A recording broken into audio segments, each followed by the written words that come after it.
The morning of November 20th, 1820. The whaleship Essex sits in the equatorial Pacific, roughly 2,000 nautical miles west of South America, somewhere near latitude 0 degrees south. 20 men are aboard.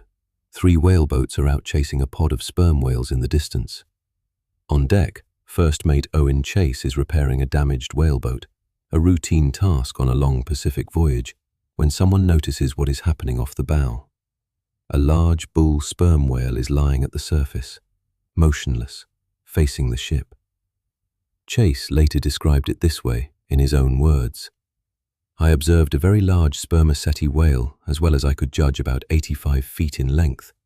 He broke water about 20 rods off our weather bow and was lying quietly, with his head in a direction for the ship. He spouted 2 or 3 times and then disappeared."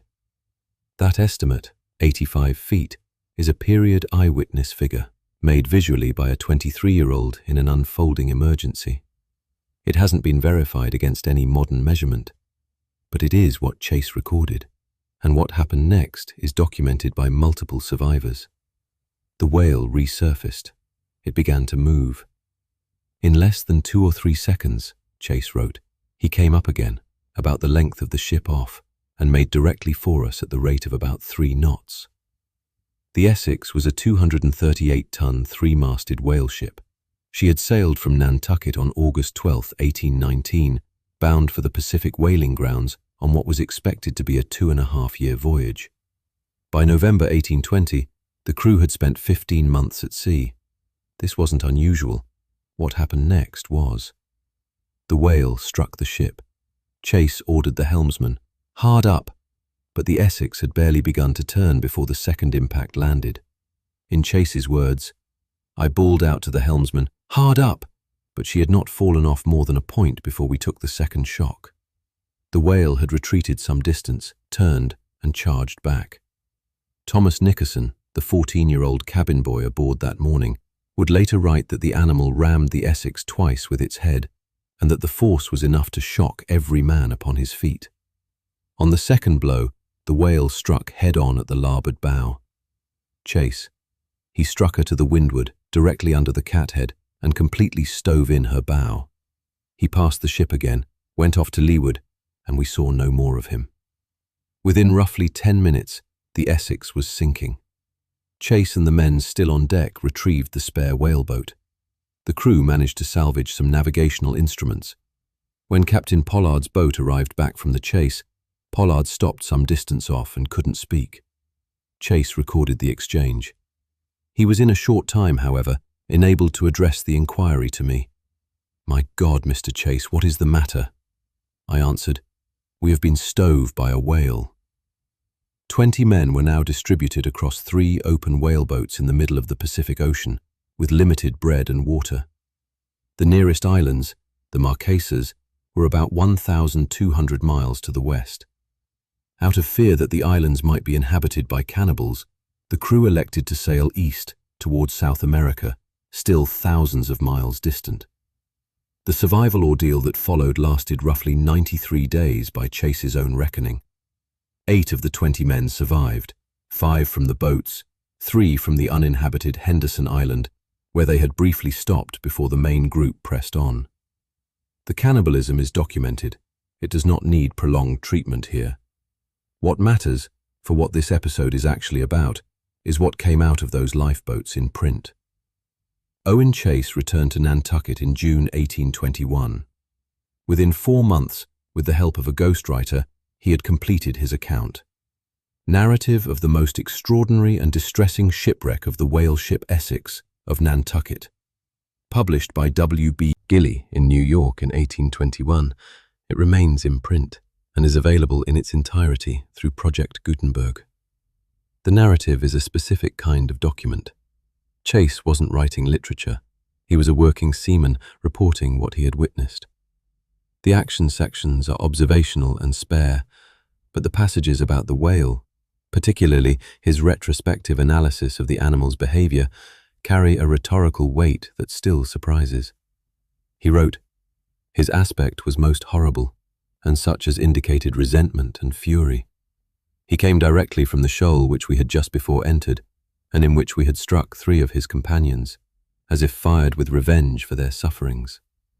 Then, working carefully through what he had just described, after several hours of idle sorrow and repining, I began to reflect upon the accident, and endeavored to realize by what unaccountable destiny or design, which I couldn't at first determine, this sudden and most deadly attack had been made upon us. By an animal, too, never before suspected of premeditated violence, and proverbial for its insensibility and inoffensiveness. Chase wasn't claiming proven animal psychology. He was an educated man of his era, explicitly working through the limits of his own interpretation. The language he finally settled on. Every fact seemed to warrant me in concluding that it was anything but chance which directed his operations.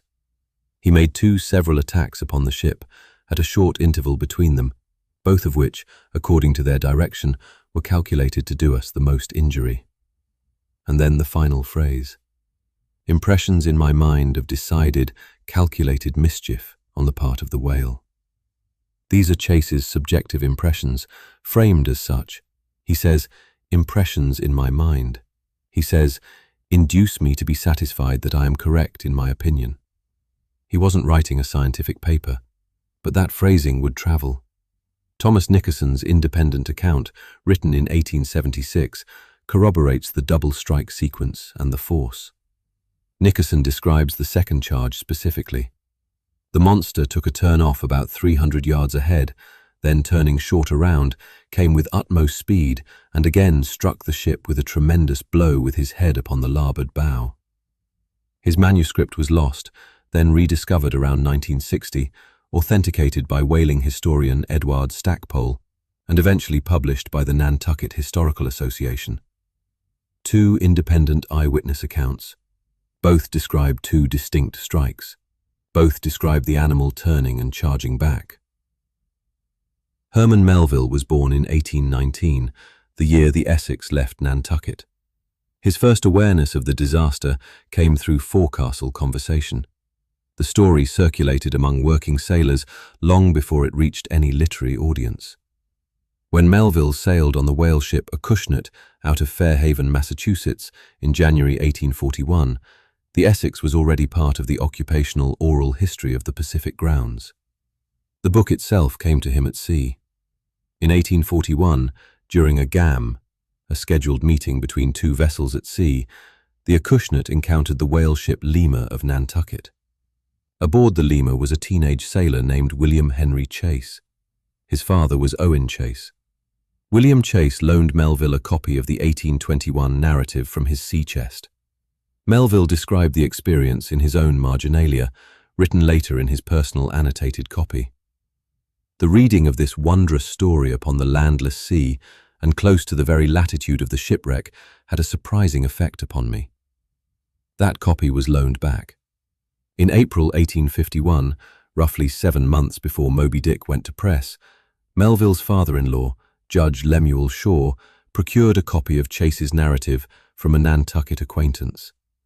Melville read it closely, annotated it extensively, had it bound, and kept it for the rest of his life. That annotated copy still exists. Moby Dick was published in Britain on October 18, 1851 as The Whale by Richard Bentley of London. The American edition followed on November 14, 1851 through Harper & Brothers in New York, 31 years after the Essex sank. In Chapter 45 of Moby Dick, titled The Affidavit, Melville names the Essex explicitly. He cites Chase's narrative as documentary evidence that a sperm whale had rammed and sunk a ship. He quotes Chase's "anything but chance" passage verbatim. He quotes "decided, calculated mischief" verbatim. The literary connection isn't inference, it's documented in the novel itself and in Melville's own marginalia. A secondary influence contributed the idea of a singular white whale. Jeremiah N. Reynolds published Mocha Dick, or the White Whale of the Pacific, in the Knickerbocker magazine in May 1839, describing a formidable, reportedly albino sperm whale hunted near Mocha Island, Chile. That gave Melville the color and the legend. The Essex gave him the act, a whale deliberately charging a ship and sinking it. NOAA's Ocean Service states it plainly. Although Moby Dick wasn't a real whale, real-life events inspired the classic novel. What Melville changed? The obsessive captain, the allegorical white whale, the lone survivor. What he kept from the real record? The core fact that a sperm whale could and did charge and destroy a large wooden ship. He kept it because he had Chase's account in his hands, and Chase had been there. So what is actually happening physically when a sperm whale strikes something head-on? Adult male sperm whales average 16 meters in length and around 45 tons in mass. The head alone represents up to 1/3 of total body length and more than 1/3 of total body mass. That head isn't mostly bone. It's dominated by two large oil-filled structures, the spermaceti organ and the junk. The spermaceti organ, sometimes called the case, sits on the dorsal side of the forehead. It's an elongated, barrel-shaped mass of spongy tissue saturated with a liquid wax. A 1972 technical description placed the organ at up to 40% of the entire length of the whale. The spermaceti wax is liquid at body temperature. It solidifies at around 30 degrees Celsius, which is exactly what whalers climbed inside whaleheads to bail out with buckets. Below the spermaceti organ sits the junk, a ventral structure made up of multiple compartments of denser fat separated by thick transverse partitions of dense connective tissue. Whalers named it the junk because they considered it commercially inferior to the case. Those connective tissue partitions, it turns out, are the structurally significant element. In 2002, researchers Carrier, DeBan, and Otterstrom published a paper in the Journal of Experimental Biology titled "The Face That Sank the Essex: Potential Function of the Spermaceti Organ in Aggression." Their biomechanical modeling suggested that the momentum generated by a charging adult male's forehead would be sufficient to seriously injure an opponent of comparable mass. The hypothesis, the spermaceti complex, had evolved, at least in part, as a weapon used in male-on-male aggression. This is a contested hypothesis. The primary function of the spermaceti complex, as supported by the broader scientific literature, is sound production and echolocation. The whale uses extremely powerful directional clicks for navigation, communication, and deep-water prey detection, with source levels recorded at up to 236 decibels. A secondary, well-supported function is buoyancy regulation through temperature-dependent changes in spermaceti density. Ramming sits as a third, more controversial hypothesis. The anatomy can support it. That does not make ramming the primary evolutionary driver. The 2016 papers by Panagiotopoulou and colleagues noted that ramming was the most controversial of the hypothesized forehead functions, and that its mechanical plausibility had previously been untested. What those 2016 papers added was structural modeling. Using finite element analysis, virtual crash tests applied to a reconstructed sperm whale skull, the researchers examined what actually happens during a head-on impact. The key finding involved the junk. The dense connective tissue partitions within it function as shock absorbers, distributing stress across the anterior skull. Remove those partitions in the model, and stresses on the rostrum increase by approximately 45%, concentrating at the rostral tip in a way that would make the skull more prone to fracture. The skull itself is architecturally unusual. Panagiotopoulou and colleagues describe a skull amphitheater, a broad, parabolic, bony basin on the dorsal cranium constructed of an elastic, flexible, triple-layered structure that flexes rather than fractures under load. The first 6 cervical vertebrae are fused into a single rigid unit, transmitting impact force efficiently along the body's long axis. Scars observed on the heads of adult male sperm whales cluster around the junk region rather than the spermaceti case, consistent with whales directing impacts with the junk, which the modeling identifies as the primary impact zone. In 2025, researchers at the University of St Andrews captured the first known drone footage of sperm whales headbutting each other. Published in a peer-reviewed journal, this footage confirmed directly what had previously been inferred from scar patterns and biomechanical models. Male sperm whales do charge each other head-on. Smithsonian magazine reported the story under the headline, "Scientists Capture the First Known Footage of Sperm Whales Headbutting, a Long-Debated Behavior That Inspired Moby Dick." The footage does not prove that the Essex attack was cognitively deliberate. It confirms that the behavior is real, documented, and not unique to a single historical incident. The head Chase described as about half out of the water as the whale charged back for the second strike. That posture matches exactly what was filmed 2 centuries later. Now to the number that matters most for understanding what happened in 1820. Chase's estimate of 85 feet, approximately 26 meters, has to be placed against what we know about sperm whale size today and what can be inferred about sperm whale size in the early 19th century. Modern adult male sperm whales average 16 meters, roughly 52 feet, and weigh around 45 tons. Males larger than 18 meters are recorded as rare by NOAA fisheries. Growth studies put the realistic maximum for adult males at around 18 to 18.3 meters, approximately 60 feet. Chase's estimate of 85 feet sits at 26 meters, well above the modern realistic maximum and above even the most extraordinary documented historical records. It was a visual estimate made at sea level by a frightened man watching his ship go down. It may be accurate, it may be inflated, neither can be established. What can be established is the context. Commercial sperm whaling ran from approximately 1800 to 1987. Close to 1 million sperm whales were killed across that period. Whitehead and Shin's 2022 population study estimated a pre-whaling global population of roughly 1.95 million. The current population is approximately 844,000, a decline of around 57% overall. The mechanism that matters here isn't simply the total killed, it's which animals were killed. Whalers targeted the largest bulls for maximum oil yield. A large bull could yield more than 160 barrels of spermaceti. The economic logic was direct. The largest animal produced the most product. That selection pressure, applied generation after generation for nearly 2 centuries, removes the animals at the upper end of the size distribution from the breeding population.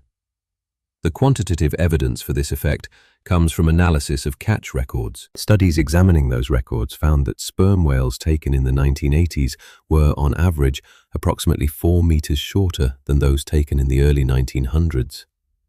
The BBC reported this finding in 2017, citing peer-reviewed analysis of global whaling records spanning 1900 to 1985. A necessary qualification. This is a finding about caught whales, not necessarily a clean measurement of species-wide population average.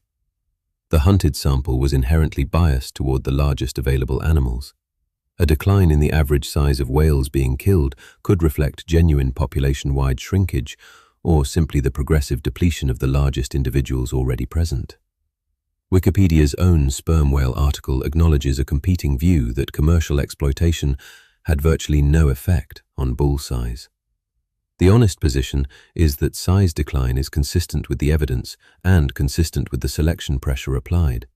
But the mechanism, whether genetic or demographic, remains debated. What isn't debated? The largest bulls were preferentially targeted. What isn't debated? Those catches became smaller over the course of the industry. What isn't debated? Modern adult males max out at around 18 to 18.3 meters under reliable measurement. Chase's estimate describes an animal well outside the range of anything reliably documented in the modern era. Whether that gap represents genuine historical size, an outlier, or an honest overestimate by a man watching his ship sink, the gap is real, and its most plausible explanation runs through 187 years of industrial-scale selective harvest. One question the evidence can answer directly: has a modern sperm whale rammed a vessel in the documented record? The answer is that confirmed modern cases are essentially absent. The vast majority of literature on whale vessel collisions describes the opposite situation: ships striking whales, not whales striking ships. One peer-reviewed paper does address the question directly. Fulling, Thorson and Rivers published "Sperm Whale Collision with a Research Vessel: Accidental Collision or Deliberate Ramming in Aquatic Mammals in 2017, documenting an incident involving the research vessel M.V. Kahana in 2007. The paper's own title captures the ambiguity.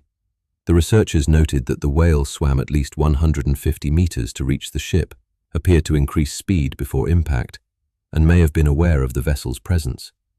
They concluded the possibility of intentional behavior warranted further investigation, but stopped well short of confirmation. Sea History magazine's characterization of the 1820 event as the first and only well-known account of a sperm whale ramming and sinking a full ship reflects a reasonable reading of the historical record.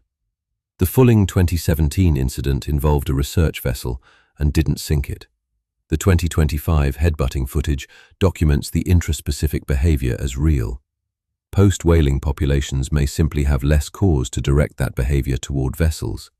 Fulling and colleagues noted a relevant detail. Sperm whales have lifespans approaching 60 to 70 years, and whaling occurred possibly within the lifespan of the individuals encountered. The threat association between large ships and harm may have been meaningful to older animals in ways it isn't to animals born after the 1986 IWC moratorium. The 1820 incident happened when the Pacific sperm whale population was being hunted intensively from small wooden vessels that shared the acoustic frequency range of a whale at the surface. The Essex was roughly 88 feet long. The whaleboats had harpooned 3 of the bull's companions from the same shoal that morning. Chase noted all of this. Whatever cognitive weight one assigns to the animal's behavior, the contextual facts are documented. Moby Dick is fiction. The Essex wasn't. In November 1820, somewhere near the equator in the South Pacific, an animal encountered a 238-ton wooden ship and rammed it twice, specifically enough by 2 independent eyewitness accounts to stave in the bow and sink it. The head it used to do this was a biological structure that, nearly 2 centuries later, finite element modeling found to reduce skull stresses during impact by approximately 45% compared to a head without reinforced junk partitions. The intraspecific combat behavior that same head is built for was filmed, directly confirmed, for the first time in 2025.